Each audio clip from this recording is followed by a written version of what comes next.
Entonces, y fíjense que yo pongo, ¿qué pasa cuando pongo en contacto o mezclo dos sistemas a distinta temperatura? Porque si bien el proceso no es lo mismo, no es lo mismo poner una cosa en contacto térmico con otra y esperar que lleguen al equilibrio, o mezclarla y que lleguen al equilibrio de esa manera, el cambio que se produce es el mismo. O sea, tengo dos subsistemas a distintas temperaturas y después tengo un sistema que es digamos, que está formado por el material de ambos subsistemas y tiene una temperatura uniforme. Entonces, si bien el camino es distinto, la transformación, el proceso es distinto, la transformación, o sea, el estado inicial y el estado final son los mismos, entonces los voy a tratar de la misma manera.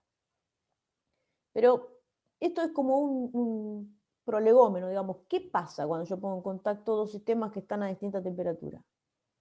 Bueno, lo que pasa es que tengo una situación que es de desequilibrio. ¿Por qué es de desequilibrio? Porque no hay equilibrio térmico. Entonces, si no tienen la misma temperatura y están en contacto, hay desequilibrio térmico. Eso va a hacer que ocurra un proceso. Y en ese proceso, ¿qué va a ocurrir? Bueno, que el sistema va a transformarse de manera tal de evolucionar hacia el equilibrio. O sea, de reducir la causa del desequilibrio, no de reducir, de anular la causa del desequilibrio. ¿Cuál es la causa del desequilibrio? La diferencia de temperatura. Cuando ustedes tienen dos cosas en contacto a distinta temperatura, eso produce una transferencia de energía en la forma de calor. Y entonces lo que va a hacer el sistema es que se transfieran calor entre los subsistemas de manera tal de llevar a una temperatura uniforme a la cual queda, se termina la fuente de mi desequilibrio. La fuente de mi desequilibrio es el cambio de temperatura, no el cambio, la diferencia de temperatura. Entonces, cuando el sistema logra anular esa diferencia de temperatura, se acabó el proceso. Bueno, ¿cómo nosotros lo vamos a modelizar, ¿no es cierto? Lo vamos a pensar con un modelo que nos permita hacer cálculos, que es un modelo obviamente idealizado, pero el modelo es más o menos algo así. Tengo dos subsistemas que están a distinta temperatura, yo acá les puse TA y TB, podría ser cualquier nombre, y esos subsistemas están separados por una pared que es diatérmica, entonces entre estos subsistemas hay intercambio de calor, pero no hay intercambio de calor con el entorno. Entonces el calor total es igual a cero, porque tengo una pared aislante que separa ambos sistemas del entorno. Obviamente esto es una idealización, ninguna pared, por ejemplo, es perfectamente adiabática, ninguna pared es perfectamente aislante. Pero bueno, es una idealización y la otra cosa que vamos a considerar siempre es que la presión es constante. ¿Y para qué me sirve considerar que la presión es constante? Bueno, es de mucha importancia porque a presión constante el calor que se pone en juego equivale o es un cambio de entalpía. Entonces, como lo que yo voy a estar calculando son cambios de entalpía, no me importa cómo yo fui del estado inicial al final, el cambio de entalpía tiene que ser igual porque la entalpía es una función de estado, que es lo que hablábamos la otra vez, ¿no es cierto? Tiene un valor al final, tiene un valor inicial. Delta de H va a ser la diferencia entre esos dos valores independientemente de cómo yo haya hecho el proceso para ir de un estado al otro. Les pido, si mientras voy hablando hay cosas que no les quedan claras, no se las guarden, me van frenando y las vamos a aclarar. Bueno, y cosas que son importantes para tener en cuenta, digamos, qué cosas tienen que pensar cuando van a resolver este tipo de problemas como los que me preguntaron, que sobre todo el 10 y el 12. El 8 es un poquito más sencillo, pero sobre todo el 10 y el 12, que son estos problemas de mezclar cosas que están... Ah, ¿saben qué? No sé si grabé. Esperen, me parece que me paré y no grabé. Ah, sí, estoy grabando. Sí, sí, está grabando. Bueno, vamos otra vez. Bueno, entonces, ¿qué cosas hay que tener en cuenta? La primera cosa importante que tienen que tener en cuenta es hasta cuándo va a haber transferencia de calor, hasta qué punto va a haber transferencia de calor. Disculpe, no está mostrando la pantalla. Eso. Notable.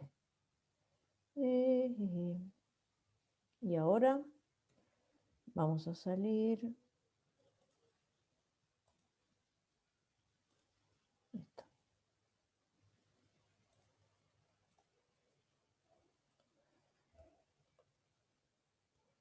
Ahora sí. ¿Ahí? Ahora sí, profe, se ve genial. Dale, gracias. Bueno, entonces, ahí vamos otra vez. ¿Hasta cuándo va a haber transferencia de calor? A veces les parece, no sé por qué, por ejemplo, que si yo tengo hielo y tengo agua líquida, siempre el agua líquida le va a entregar calor al hielo, por ejemplo.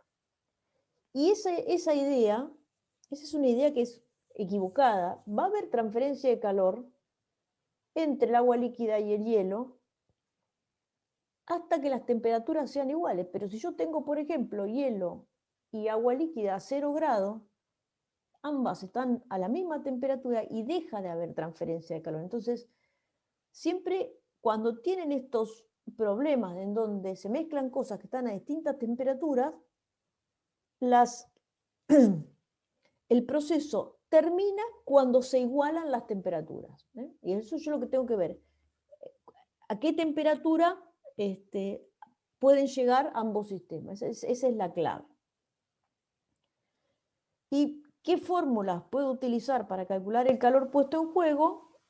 Tenemos dos tipos de fórmulas. Una es las fórmulas que involucran los cambios de fase, donde el calor puesto en juego en el cambio de fase va a ser el número de moles que se transforma por el delta H molar de esa transformación. Fíjense, cuando las funciones de estado tienen esta rayita, es el símbolo que nosotros usamos para decir molar. Entonces, multiplico el número de moles que se transforma por el delta H por mol de esa transformación y eso me da el calor puesto en juego en el cambio de fase.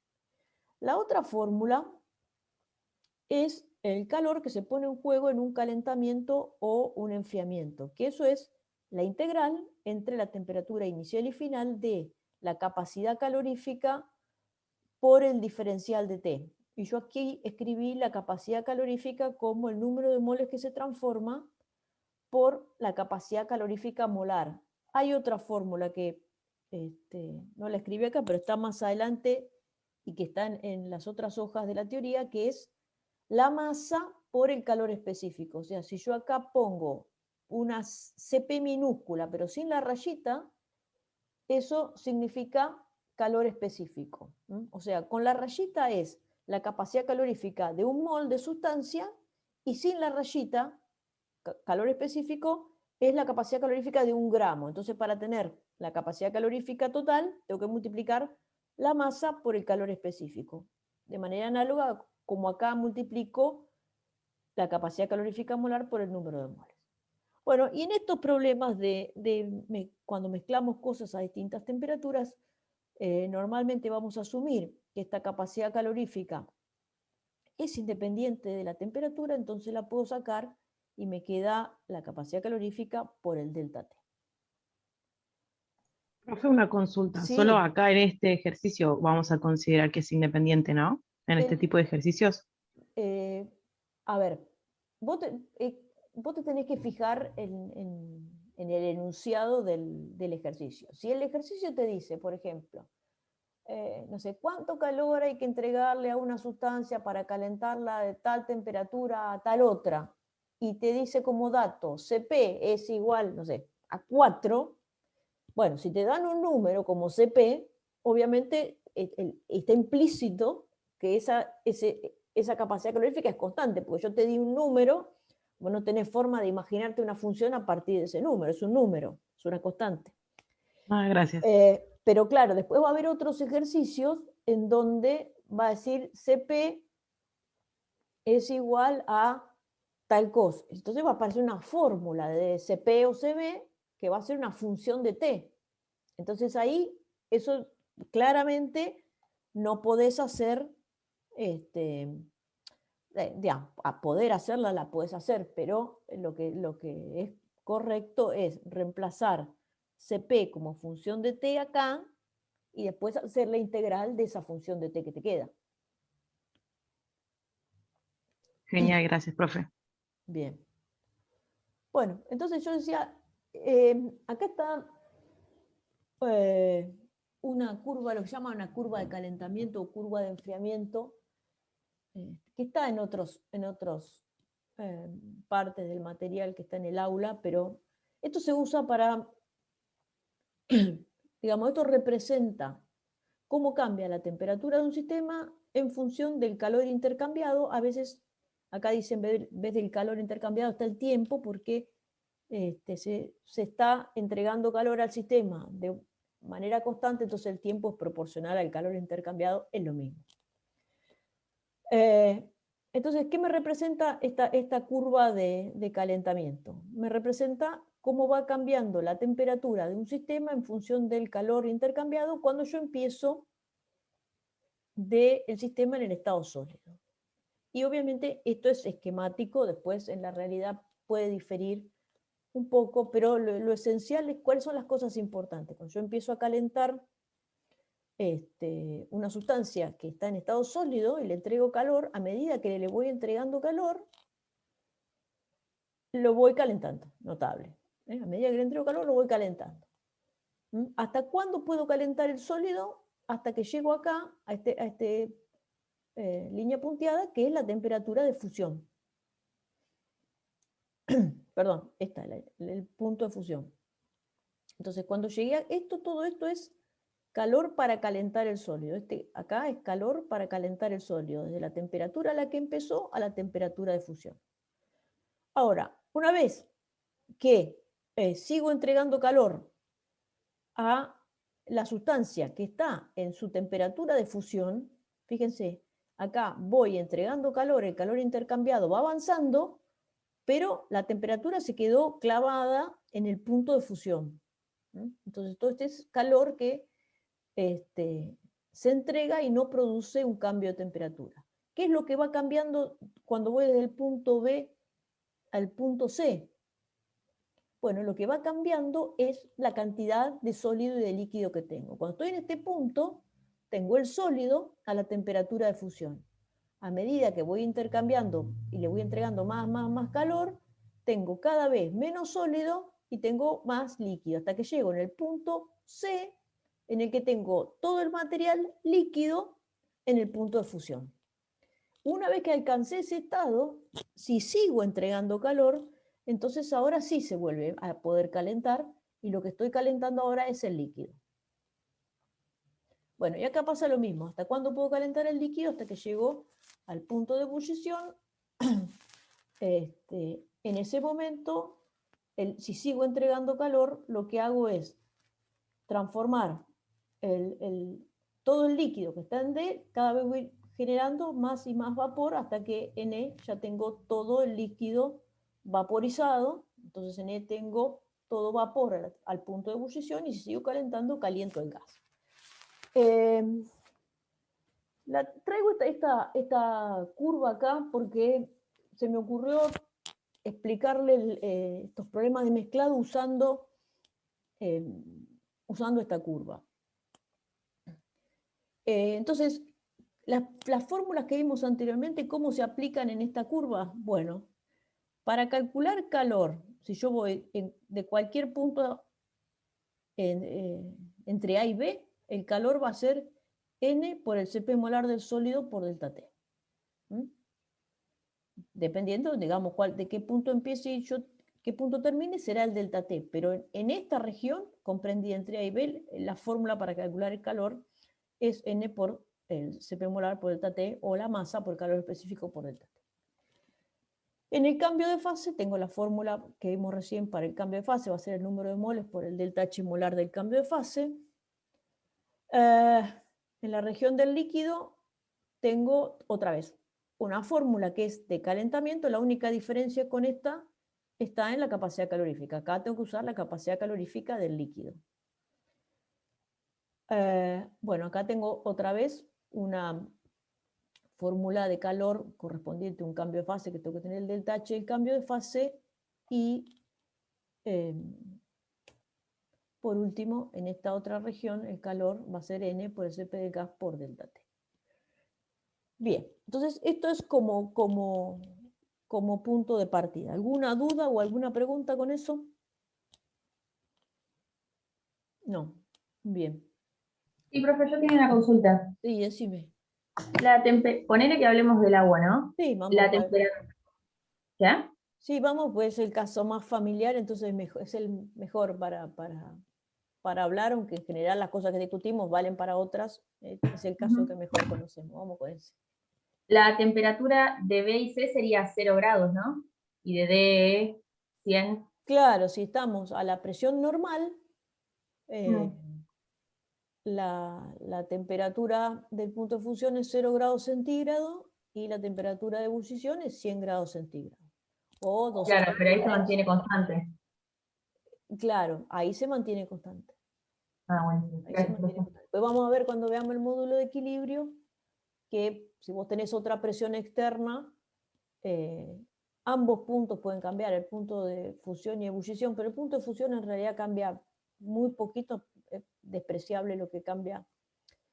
Bueno, no es despreciable, pero cambia poquito con el punto de fusión, con la presión, pero si vos tenés una presión mucho más alta, entonces el gas va a ebullir a una temperatura, el líquido va a entrar en ebullición a una temperatura más alta, y si tenés una presión más baja, más baja. Pero para los casos normales, como nosotros que vivimos casi a nivel del mar, donde la presión está siempre muy cerca de una atmósfera, son 0 y 100.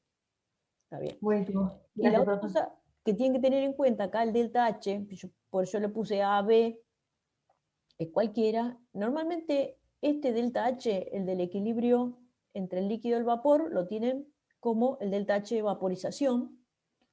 Y entonces, si lo que tienen que calcular es una condensación, el delta H de condensación es menos el delta H de la vaporización.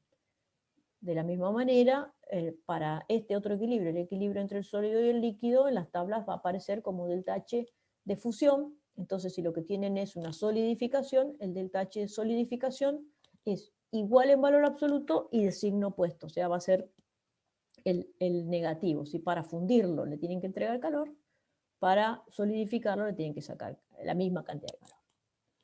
Creo que ya habíamos hablado de eso, pero total, lo que abunda no daña. Bueno, entonces ahí está. Ahí está. Entonces vamos con el primero de los problemas que me habían preguntado, que dice: calcula el calor puesto en juego en cada una de las siguientes transformaciones y elija la opción correcta. Expresa el resultado en calorías. Y les da como dato el delta H de vaporización a 373 del agua, el delta H de fusión a 273, la constante de los gases en Joule y la constante de los gases en calorías. Y las cosas que tienen que calcular es 100 miligramos de agua que se congelan a hielo a 0 grados centígrados de una atmósfera y 100 miligramos de agua líquida que se evaporan a 100 grados centígrados y una atmósfera. Entonces, lo que tengo acá son casos simples de cambios de fase. Tengo que aplicar entonces la fórmula de los cambios de fase, que es que el calor puesto en juego es el número de moles por el delta H molar del cambio de fase. Supongamos que quiero hacer el primero que dice se congelan a hielo a 0 grados centígrados. Entonces tengo el delta H de fusión, que es 6,01 kilojoule. El delta H de congelación es menos 6,01. O sea, acá va menos 6,01. ¿Qué va en el N? ¿Qué va en el N? Bueno, el N lo tengo que calcular como el cociente entre la masa que tengo, que son 0,1 gramos, y el peso molecular del agua, que son aproximadamente 18 gramos por mol. Entonces, de esta forma calcular el N, vienen acá y con eso calculan Q. Y lo mismo para cuando tienen que calcular el calor para evaporar los 100 miligramos de agua líquida. Van a tener la masa 0,1 gramo, dividen por 18 y en ese caso utilizan el delta H de la vaporización, que son estos 40,65 kilojoules.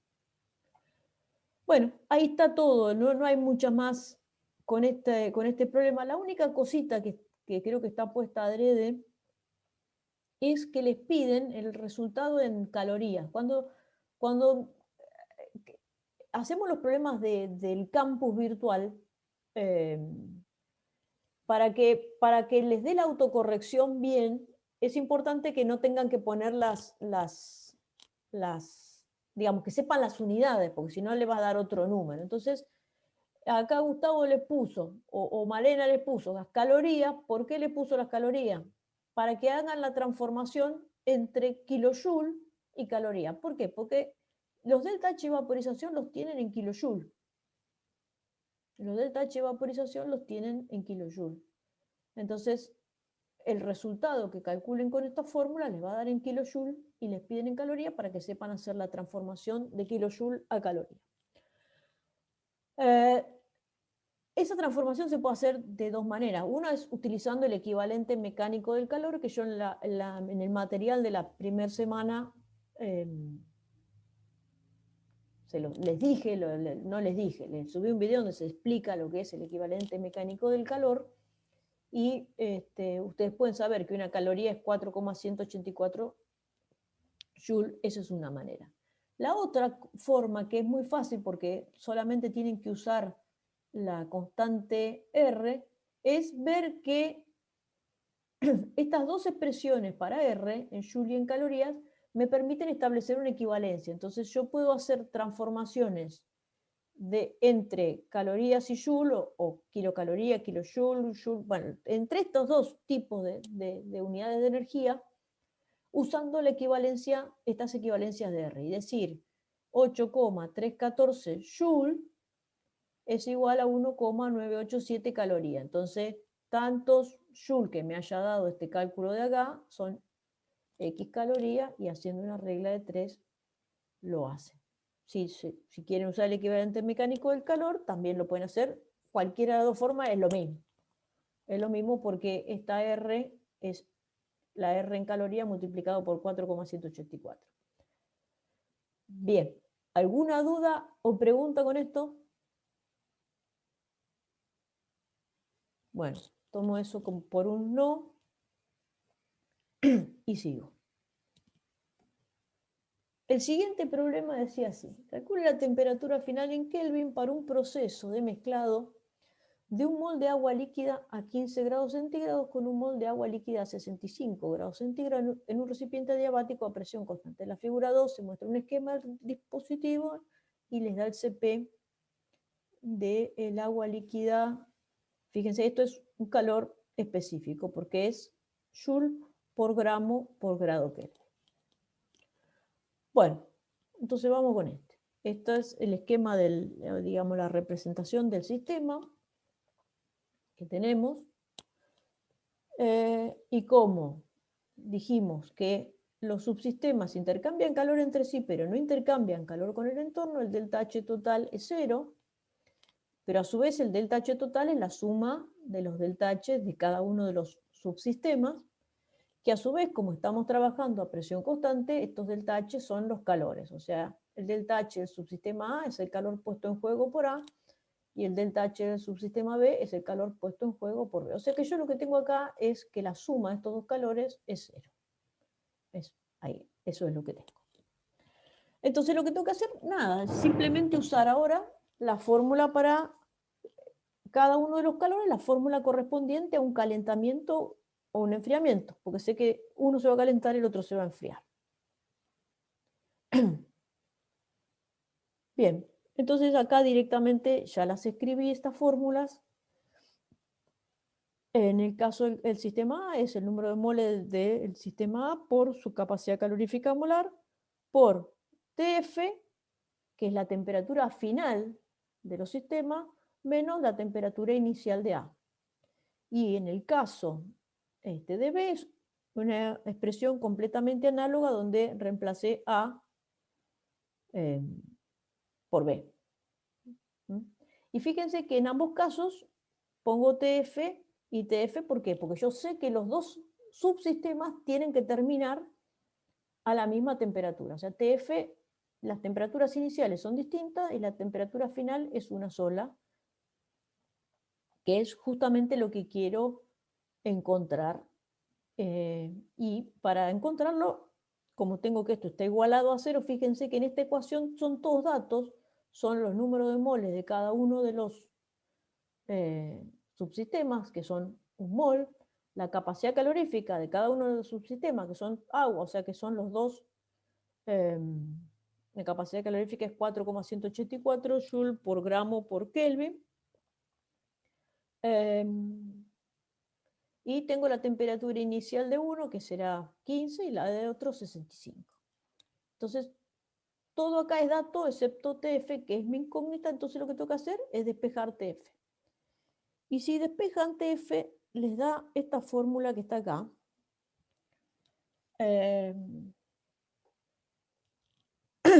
Bueno,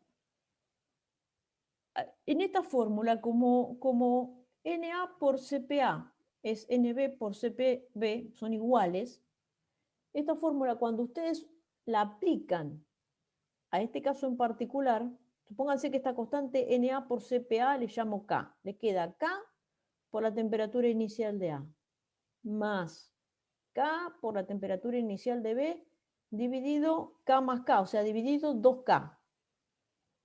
Entonces, esto les queda simplemente el promedio. Le queda temperatura inicial de A más temperatura inicial de B dividido 2. O es K por T y A más K por T y B dividido 2K. Entonces me queda T y A dividido 2, T más T y B dividido 2, es T y A más T y B dividido 2.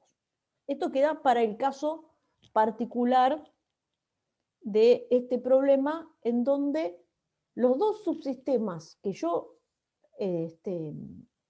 mezclé, las dos sustancias que yo mezclé tenían la misma capacidad calorífica, porque era el mismo material, agua, y la misma cantidad, un mol. Entonces, las dos capacidades caloríficas son iguales y me quedó exactamente un promedio. Que después lo único que tienen que hacer es, si usan T en grados centígrados como tienen dado acá, lo tendrán que llevar a Kelvin sumándole los 273. ¿Alguna duda o pregunta con esto? No, profe.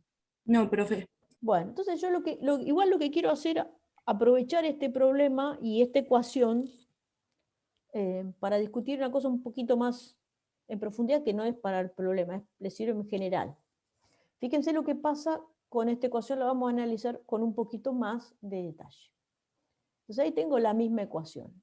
Ahora lo que hago, al pasar de esta a esta, lo que hice es escribir el número Na por Cp molar de A como la capacidad calorífica de A y Nb por Cp molar de B como la capacidad calorífica de B. Ahora tengo estas capacidades caloríficas, que es la capacidad calorífica verdadera, la que es una propiedad extensiva que depende de la cantidad de materia.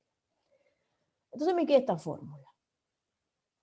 La voy a expandir un poquito más separando los distintos términos. O sea, yo tengo un único denominador que se aplica a este término y este término lo puedo separar.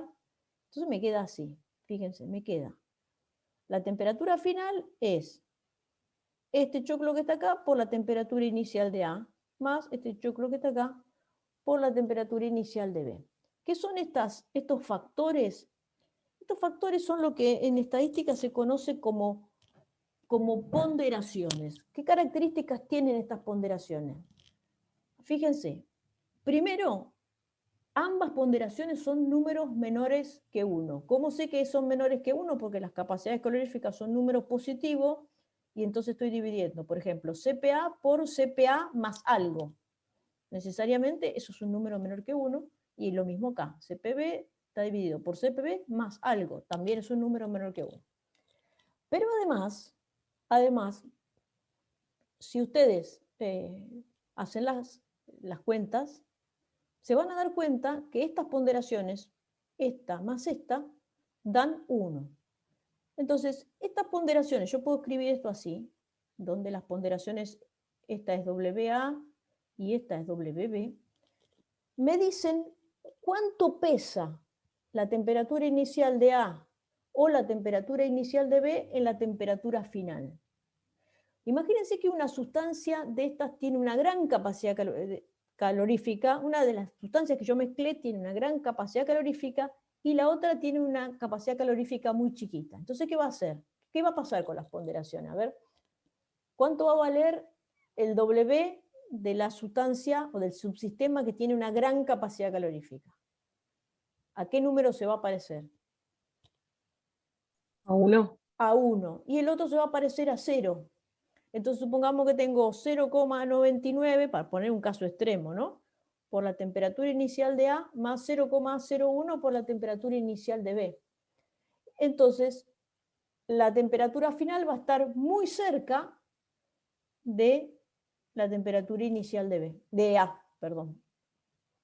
Sí, en el caso del ejemplo del problema, estas dos ponderaciones son iguales y son 0,5 porque las dos capacidades caloríficas son iguales, entonces por eso les da la temperatura final exactamente un promedio. Entonces esta fórmula nos dice un montón de cosas. Por ejemplo, me dice que la temperatura final siempre va a ser un número intermedio entre T y A y T y B. Y además me dice que va a ser un número intermedio, pero va a ser más cercano al que tenga la mayor ponderación. ¿Y quién va a tener la mayor ponderación? El que tenga mayor capacidad calorífica, que lo puede tener ya sea porque tiene más masa o porque tiene mayor calor específico, cualquiera de las dos cosas, pero el que tenga mayor capacidad calorífica es el que va a tener mayor ponderación. Y esto también tiene que ver con una idea que me interesa transmitirle, que les puede servir al momento de resolver algunos problemas, es pensar en la capacidad calorífica de un sistema como algo que me mide cuán difícil es cambiar la temperatura del sistema. O sea, cuando un sistema tiene una capacidad calorífica grande, le tengo que entregar una gran cantidad de calor para obtener un cambio pequeño en la temperatura. La capacidad calorífica me mide cuán difícil es cambiarle la temperatura a un sistema. Y ese es un dato que es importante que lo sepan. Por ejemplo, el agua es una sustancia que para su peso molecular tiene una capacidad calorífica muy elevada. ¿Y eso qué efecto tiene? Bueno, una de las consecuencias de que el agua tiene una capacidad calorífica muy elevada es que calentar o enfriar agua cuesta mucho calor, digamos, requiere de mucho calor. ¿Y eso qué efecto tiene? Bueno, tiene un efecto, por ejemplo, en el clima. Los climas que son húmedos, tengo una amplitud térmica entre el día y la noche más chico. ¿Por qué? Porque hay que calentar un montón de agua que está en el ambiente. En cambio, si ustedes se van al desierto, tienen un calor bárbaro de día y un calor y un frío bárbaro de noche. ¿Por qué? Porque el clima es muy seco y al no haber agua, la capacidad calorífica del ambiente es mucho menor. Entonces, esto es un criterio importante sobre lo que es la capacidad calorífica que aprovecho para transmitirle. Bueno, entonces ahí terminé con este problema, creo que terminé. ¿Alguna duda o alguna pregunta? No, ¿No? profe. No, profe. No los maté, ¿no? ¿Todavía están ahí vivos o agarrando Profe. algo o ya estamos lost? Seguimos vivos. Eso. Profe, en esas ponderaciones, en el caso de que NA y NB no sean 1, también estarían incluidas, ¿verdad? En esas expresiones. Claro, exacto, porque vos fíjate Perfecto. que esta CPA que está acá es Na por CPA molar. Vos acordate que cuando la capacidad calorífica es esto, que me mide cuánto calor le tengo que entregar para producir un cierto cambio de temperatura. La capacidad calorífica depende de la cantidad de materia. No es lo mismo el calor que le tenés que entregar a un pocillo no sé, de café que si vas a calentar una olla de agua. Bueno, eso es la capacidad calorífica. Depende de la cantidad de materia que vos tenés. La podés expresar como número de moles por capacidad calorífica molar o la podés expresar como masa por calor específico. Y con eso calculás la capacidad calorífica. Esto de usar el calor específico o la capacidad calorífica molar como está acá, es una necesidad porque para tabular, para poner el dato en alguna tabla, en manual, en Google, en lo que sea, yo tengo que poder poner un único dato. Entonces, los datos que se conocen son capacidades caloríficas molares, corresponde a un mol de sustancia, o calor específico, que corresponde a un gramo de sustancia. Y vos después con eso, sabiendo cuánta cantidad de materia tenés, vos podés saber o el número de moles o la masa, multiplicás y obtenés la capacidad calorífica de tu subsistema o tu sistema, que es esto que está acá. Genial, profe, gracias. Bien. Bueno.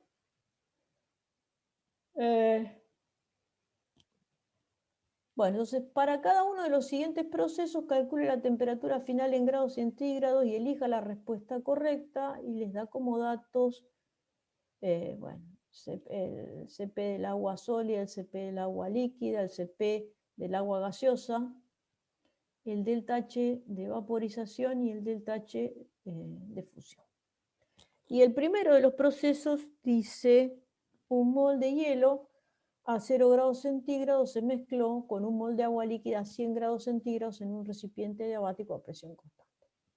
Bueno, acá vamos. Entonces la pregunta es, ¿qué puede pasar si yo mezclo hielo, o sea, un mol de agua sólida a 0 grados con un mol de agua líquida a 100 grados centígrados?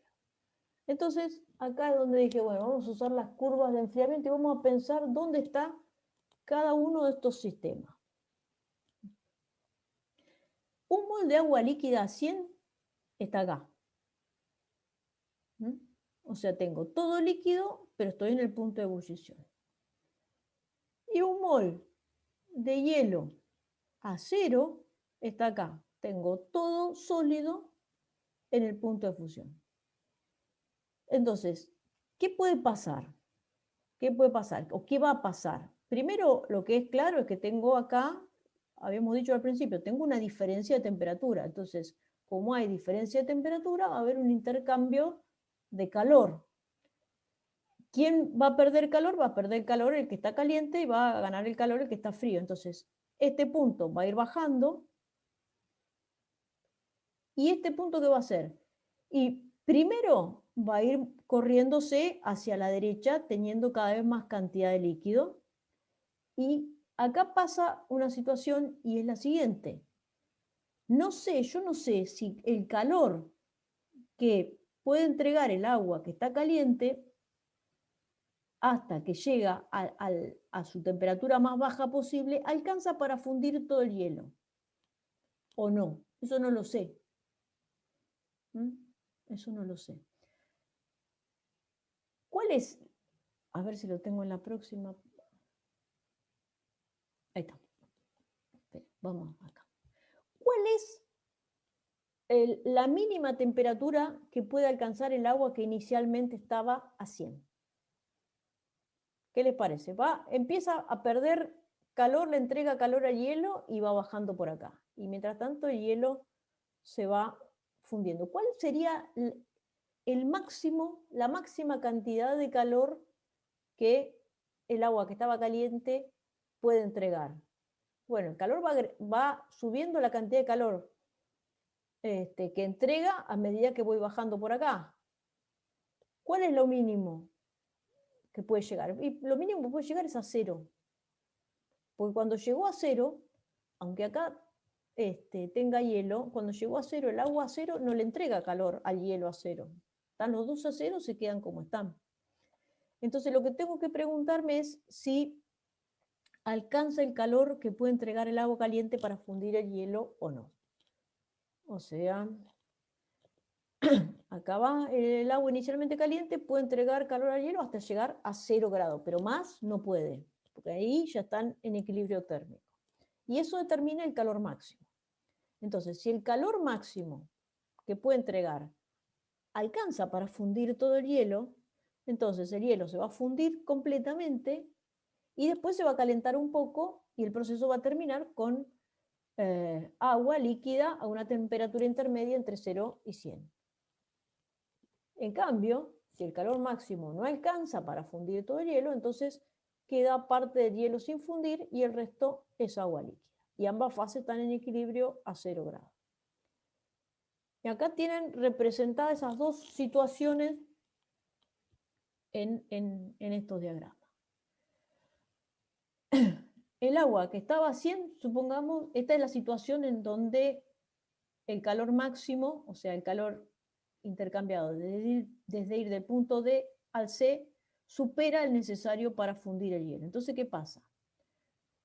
Comienza a enfriarse el agua que estaba caliente y llega un punto en donde ya fundió todo el hielo. Supongamos que está acá y ya fundió todo el hielo. Ya esto se movió de acá hasta acá. Y entonces, ¿qué pasa? Bueno, ahora esto se sigue enfriando para que lo que era hielo y que ahora está como agua sólida, perdón, como agua líquida, a 0, se comience a calentar. Y llegan a un punto, a una temperatura intermedia, la misma temperatura, y ahí se terminó el proceso. Tendría como 3 calores involucrados. O sea, el Q2 es un solo enfriamiento del agua que estaba líquida inicialmente a 100, y el que era el hielo, tengo 2 calores. Tengo un calor que es el cambio, el calor requerido para la fusión completa, más un calor que es el requerido para calentarlo desde 0 hasta la temperatura final. Esa es una opción. La otra opción es esta que está acá. El agua que estaba a 100 se enfrió desde el punto de ebullición hasta el punto de fusión, entregó todo el máximo calor que podía entregar. Ahora, ese calor máximo que podía entregar fundió el hielo parcialmente, digamos, hasta un punto intermedio acá. Pero no fundió todo el hielo. Entonces tengo parte de agua líquida a 0 y parte de hielo a 0. Esas son las dos opciones que puedo tener. Entonces, la clave está en calcular ese calor máximo. Entonces, el calor máximo es el número de moles del agua que estaba caliente por la capacidad calorífica molar del agua líquida, porque ese agua que estaba caliente estaba en forma de líquido, por el delta de temperatura, el máximo delta de temperatura. Y el máximo delta de temperatura que puede tener ese agua es ir desde la temperatura de ebullición, de la temperatura de ebullición a la temperatura de fusión. Acá lo que pasa es que en realidad va desde T a TF, tendría que ser TF menos T, y esto, el calor máximo, sería negativo, pero esto es como el valor absoluto del calor máximo, entonces es lo mismo, mientras yo sepa lo que estoy calculando. Bueno, análogamente puedo ponerlo como la masa por el calor específico por el delta T. Usé esta fórmula porque tenemos el Cp como calor específico, o sea, por gramo, entonces lo multiplico por la masa. Como es un mol, yo sé que son 18 gramos. Entonces con esto calculo el calor máximo que puede entregar, y el delta T es 100 Kelvin. Fíjense que una cosa que está dicha en las teorías, pero que vale la pena destacar. Cuando ustedes tienen fórmulas en las que aparecen cambios de temperatura, como acá, un cambio de temperatura en Kelvin es igual a un cambio de temperatura en grados centígrados. O sea, ir desde la temperatura de fusión del agua hasta la temperatura de ebullición del agua son 100 Kelvin y son también 100 grados centígrados. Las diferencias de temperatura son iguales en cualquiera de las dos escalas, porque el grado es el mismo, lo que pasa es que las escalas están desplazadas una respecto de la otra. Como las diferencias de temperatura son iguales en Kelvin que en grados centígrados, cuando ustedes tienen las capacidades caloríficas, es lo mismo 4,184 Joule sobre Kelvin por gramo que 4,184 Joule sobre grado centígrado por gramo. O sea, es lo mismo la capacidad calorífica si está expresada en Kelvin o en grado centígrado. Siempre que yo trate con diferencias de temperatura, puedo trabajar indistintamente con Kelvin o con grado centígrado. Cuando no puedo trabajar indistintamente con las dos temperaturas, cuando tengo el valor absoluto de T, como aparece T en la constante de los gases. Ustedes no van a poner T en la constante de los gases en grados centígrados, porque T en la constante de los gases necesariamente tiene que estar en Kelvin, y lo mismo en todas las fórmulas para cálculos de entropía, también T aparece siempre en Kelvin. Bueno, calculamos Q máximo, me da 7.531,2 joules, o sea 7,5 kilojoules. Y el calor para fundir el hielo es, fíjense si no, pero está en unas páginas para atrás, no tengo a nadie para ahora para atrás, es 6,01 kilojoules por mol, y tengo un mol. O sea que la conclusión que tengo es que el calor requerido para el calor máximo que me puede entregar el agua caliente es mayor que el calor requerido para fundir el mol de agua. Entonces estoy en esta situación. O sea, con parte del calor que entregó el agua caliente, fundo todo el hielo y después uso una parte más para calentar el hielo de 0 hasta lo que inicialmente era hielo y ahora es agua líquida, a 0 hasta la temperatura final. Tengo, entonces para calcular la temperatura final, otra vez la suma de los dos calores, Q1 y Q2 es 0. Q1 tiene dos contribuciones, Q1A, que era la parte de la fusión en el dibujito anterior, y Q1B es como lo que estaba el líquido a 0 se calienta hasta la temperatura final, y Q2 es Q2, el calor que entregó el agua que estaba inicialmente caliente. Bueno, y acá simplemente lo que hago es reemplazar, son todos datos. N1 y N2 son los números de moles, son ambos 1. En este caso ustedes en vez de N1 y Cp, como tienen el calor específico, van a tener que multiplicar 18 gramos por el calor específico. Listo, son todos datos. Lo único que me queda es despejar TF. Y bueno, acá ya está hecho todo el cálculo y yo calculé una TF de 10 grados centígrados. No sé si revísenlo, capaz que hay que pasarlo a Kelvin, no me acuerdo cómo decía el problema, pero más o menos así viene el problema. ¿Alguna duda? No. No, por ahora no. Bueno, ahora el caso B es muy similar, el planteamiento es similar.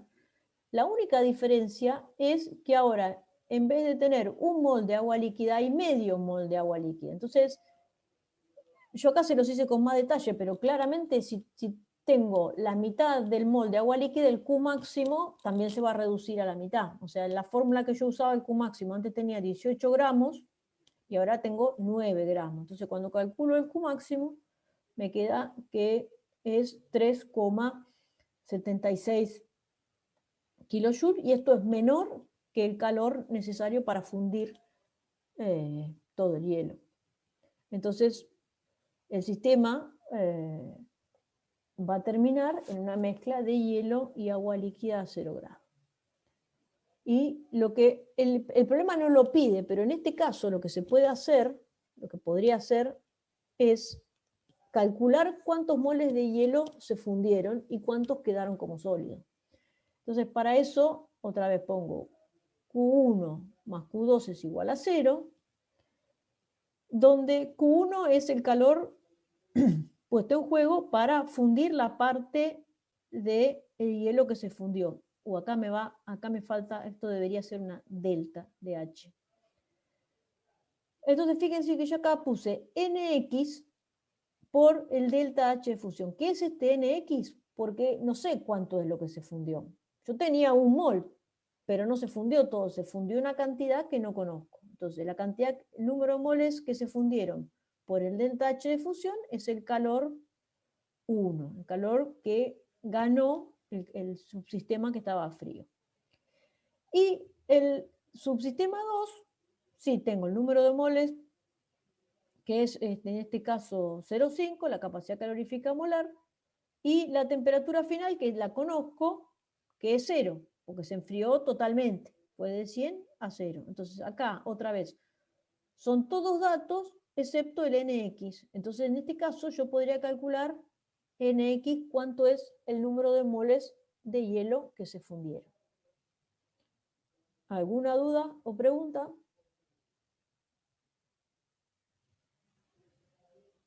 No, profe.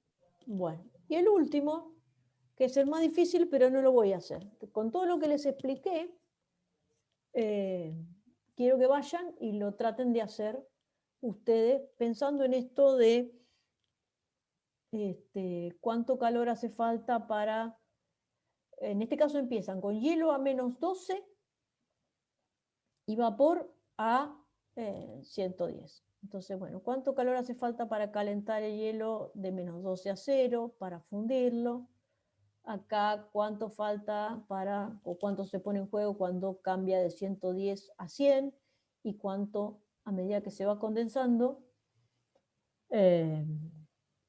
para que analicen cuál es la temperatura final en este caso. Es la misma lógica de los dos problemas que acabo de explicarles, pero un poquito más complicado, porque tienen más calores involucrados. Una cosa que también, que fíjense que pesa mucho al momento de resolver este problema, es esto, que en este gráfico están puestos como que el calor de la fusión y el calor de la ebullición fueran más o menos iguales, porque tengo el mismo ancho, pero sin embargo, si ustedes van a los datos que están en los problemas, se van a dar cuenta que el calor de vaporización es cerca de 40 kilojoules, mientras que en la fusión son 6 kilojoules. O sea que el calor de la vaporización es entre 6 y 7 veces más grande que el calor de la fusión. Entonces eso les va a dar una idea de cuál de las temperaturas va a predominar en este caso.